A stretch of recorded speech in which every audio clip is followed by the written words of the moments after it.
How Of serious are course. things getting between the Sixers and LeBron in your mind? They're very serious because they're one of the teams that is still left standing here as we are on, I don't know, what is it, day 10, day 14? I've lost track of LeBron watch around here. Nobody, whether it's Cleveland, Golden State, Philadelphia, Miami, has been given any indication whether they're going to win this race or not. So I'm having fun. I'm along for the ride. And I think the Sixers front office has done a really good job of making this an appealing setup for LeBron. You go and you turn Paul George into Jaylen Brown. You sign a guy like Anthony Simons. And of course, the crown jewel is Tyrese Maxey. Tyrese Maxey's relationship with LeBron through Clutch Sports, all the workouts they do together in the offseason, the ties run deep there. And so there's, the Joel Embiid factor. We're all concerned here in Philadelphia at the national level. Nobody knows if Joel can make it through a deep playoff run. However, there is a relationship there dating back to their time with Team USA, winning a gold medal in the Olympics. So we'll have to wait and see what wins out for LeBron. I think the Sixers have set themselves up really, really well here. I think it would be fair to question that if LeBron does come to Philadelphia, at what expense? Where can they kind of alleviate some financials if they bring LeBron James in? So let's just live in a world where the Sixers move off of Joel Embiid to make room for 1 year of LeBron James. What would your reaction to that be? And what do you think the fan reaction would be?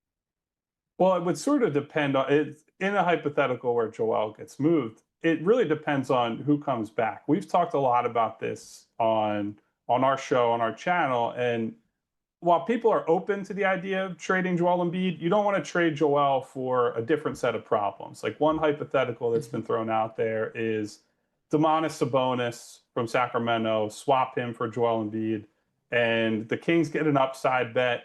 The Sixers get someone who's been historically a little more reliable. I think that ultimately just brings somebody who is not really a viable playoff guy in Sabonis. And so instead of having someone who can't stay on the floor in the playoffs, you have someone who can't stay on the floor in the playoffs because they're not good enough and they get hunted defensively, right? And so it would all depend on what that looks like. In terms of the finances, it actually is very clear what the Sixers have to offer LeBron, for example.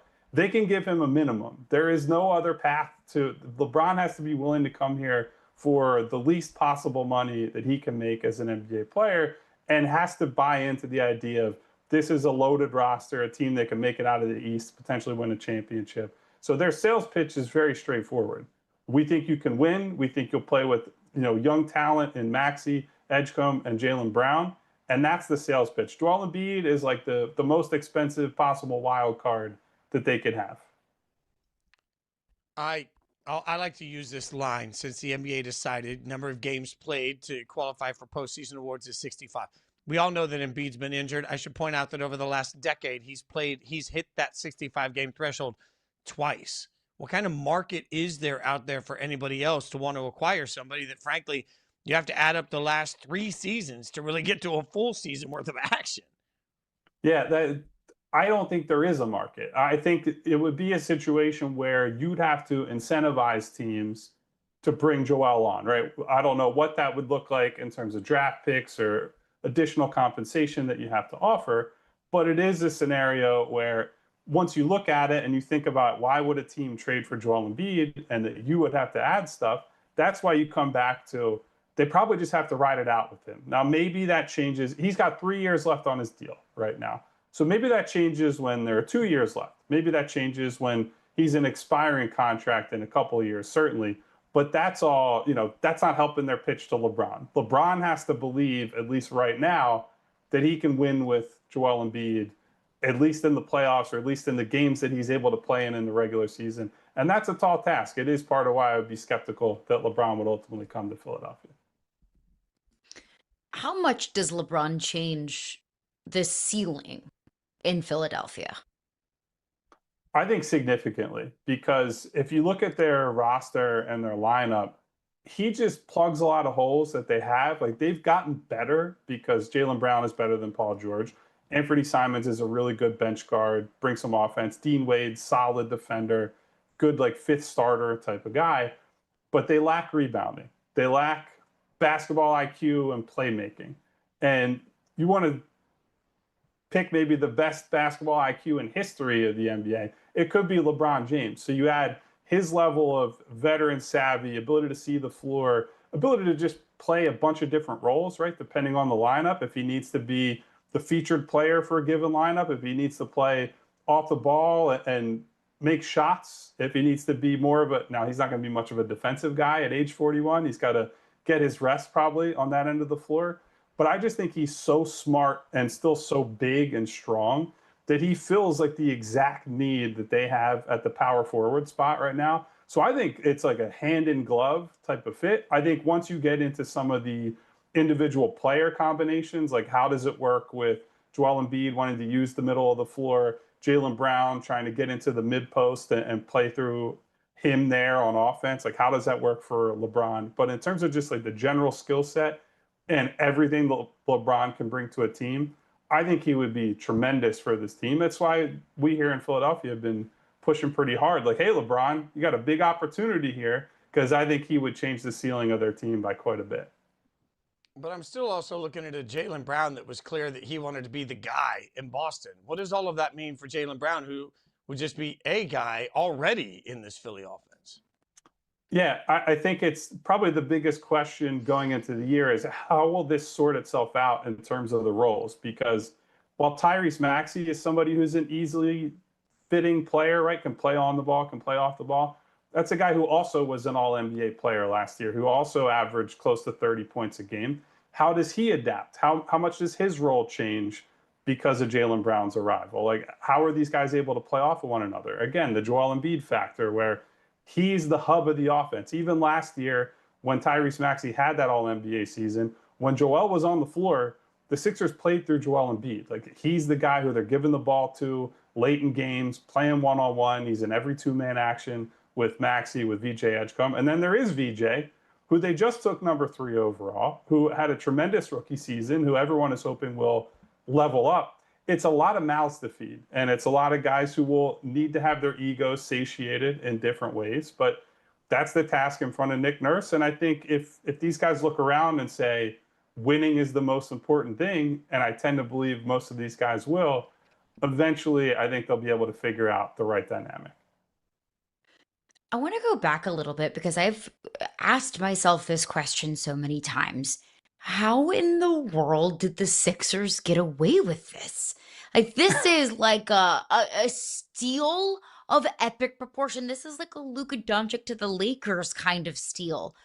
What went on behind the scenes, do you think, to make this trade possible?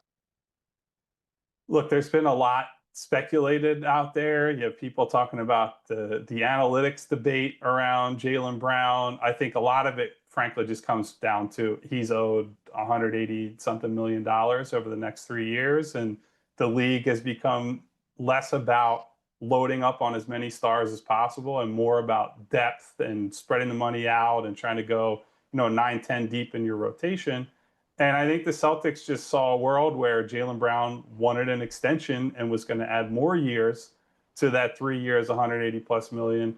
And they're just getting out of the business. Now, why they decided ultimately to trade for Paul George, who still owed a lot of money over the next couple of years, and didn't get a ton back in terms of the draft compensation. Because what I had heard, I'm sure you guys have heard the same thing, is that moving off of Paul George's contract was probably going to require a first round pick in itself. So essentially, if you believe that, you acquire Jaylen Brown for the cost of a single first round pick. And I think most people would look at that, look at a guy who was second team All NBA, was in the MVP conversation, and frankly has been one of the most consistent winners in basketball over the last decade, and say, I'm making that trade any day of the week. So I can't tell you why Boston ultimately decided, like, hey, we want out now. What I can tell you is that the Sixers looked at it and said, man, this is an amazing opportunity. Like, sure, there's downside risk, and sure, these are, a couple first round picks that are valuable we're sending out, but this feels like an absolute no brainer. And I think it is. I agree with that sentiment. Is Coach Nick Nurse capable of handling all of the egos and all of the emotions and all of the personalities that all of this is going to bring to Philadelphia? That's certainly the hope, right? And I know that I would say he has a split kind of reception in Philadelphia. There are some people who look at what they did and how he adjusted the team in the Celtics series, how he's had to rally this team with so many injuries, relying on these veteran stars the last couple of years, and say, this guy just needs a team of better talent, more available talent, and it'll help them take off. There are also some people who are skeptical because their defensive style has maybe not been suited to the personnel, who maybe he's riding a little bit on the Toronto success that gets further and further away each year. So I think this is a big proving year for Nick Nurse for sure. I think the one thing you would definitely say, though, is that he's had the trust and the respect of the locker room that has been there. Jaylen Brown being added to it and having his own set of ideas. We'll see how he jives with how Nick Nurse sees things. But I think he generally is a player-friendly coach. Like, the offense is very much like, trust the guys, put the ball in their hands, and sometimes running like a let them cook type of offense, which has its pros and cons. So it's a big year ahead for him as much as anybody. I agree. We've already seen the Sixers make some change in leadership. How long is Nick Nurse's leash? So nobody has a long leash in the NBA unless you are named like Eric Spoelstra or one of these guys that are institutional type coaches. Popovich, when he was still in charge of the Spurs, obviously.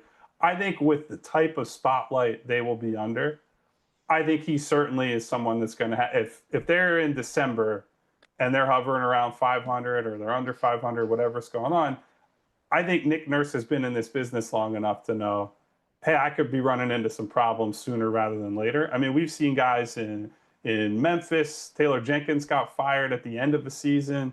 Mike Malone got fired after winning a title in Denver, but right before the playoffs started. Right, like guys who have real equity in different NBA markets have gotten fired in the middle of the season, including in like April when their team is about to go on a playoff run. So I say that to say nobody is ever safe in a head coaching role in the NBA. Nick Nurse is not an exception to that rule. You said earlier you think that LeBron changes the ceiling for this team in a dramatic way.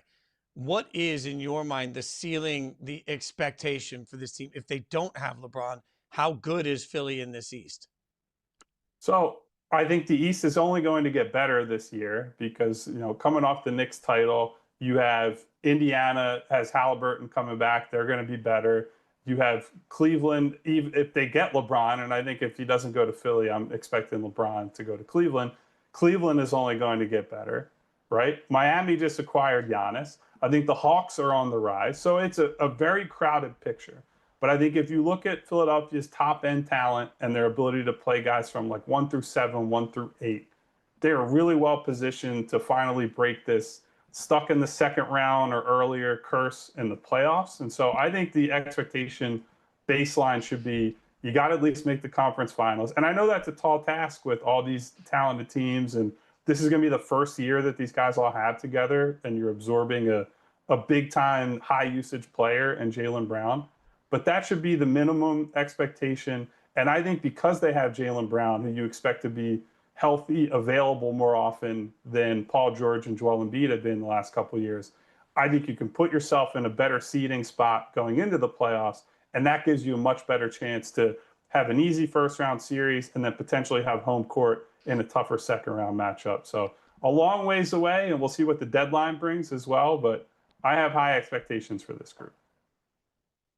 One more before we get you out of here, Kyle, on LeBron, because obviously none of us have talked enough about LeBron over the last couple of weeks.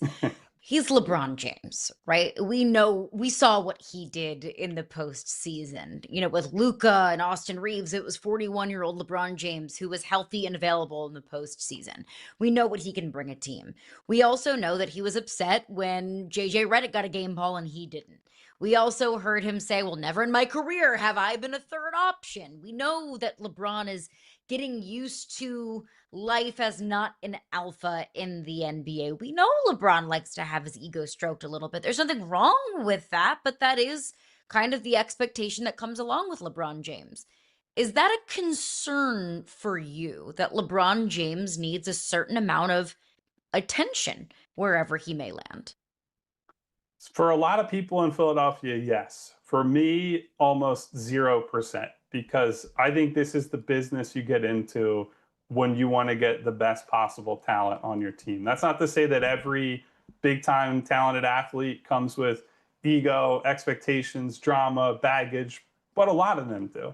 And it's the cost of doing business. Like, you're going to have to change your organization. Rich Paul said on a recent podcast, and I thought it was a very smart thing to point out. He goes, people don't realize when you sign these types of guys, it's not just what does it look like on the floor. It's, oh, we might change the menu in the cafeteria at the practice facility literally the 10 minutes after you sign. That's the type of power that these guys wield. And I think the reason that they're allowed to have that power is because LeBron at 41 and across these 2 decades has been worth it. Like, consistently, his teams have been the elite of the elite. And even as his teams fall apart due to injury, as the Lakers did toward the end of this year, he still has shown he's got the talent, the commitment, the savvy, all that to lead teams to wins in the playoffs. And so I think it's also because we're in Philadelphia and they only have a minimum to offer. You're comparing signing LeBron to, like, and no disrespect, to like a backup big like Nick Richards, right? Or somebody like a Bruce Brown. If you're, it's not an apples to apples comparison. If you're spending that money, yeah, give me the champagne problems with LeBron because I have LeBron James on my basketball team, and that allows me to unlock all kinds of different things on the floor. I think it's 100% worth it.